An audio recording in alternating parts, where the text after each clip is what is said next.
بسم اللہ الرحمن الرحیم۔ السلام علیکم ورحمۃ اللہ وبرکاتہ۔ رسول اللہ صلی اللہ علیہ وآلہ وسلم نے فرمایا، رمضان سے 1 یا 2 دن پہلے رمضان کے استقبال میں روزہ نہ رکھو، سوائے اس کے کہ آدمی اس دن روزہ رکھتا آ رہا ہو تو اسے رکھے۔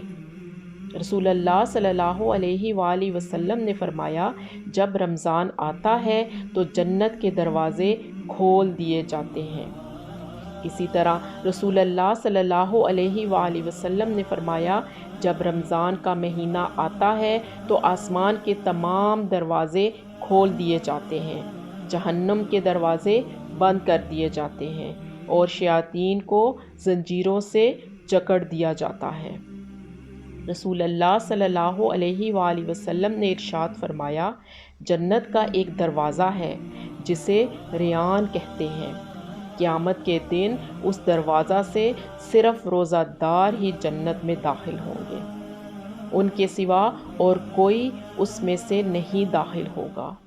پکارا جائے گا، روزہ دار کہاں ہے؟ وہ کھڑے ہو جائیں گے، ان کے سوا اس سے اور کوئی نہیں اندر جانے پائے گا، اور جب یہ لوگ اندر چلے جائیں گے تو یہ دروازہ بند کر دیا جائے گا، پھر اس سے کوئی اندر نہ جا سکے گا۔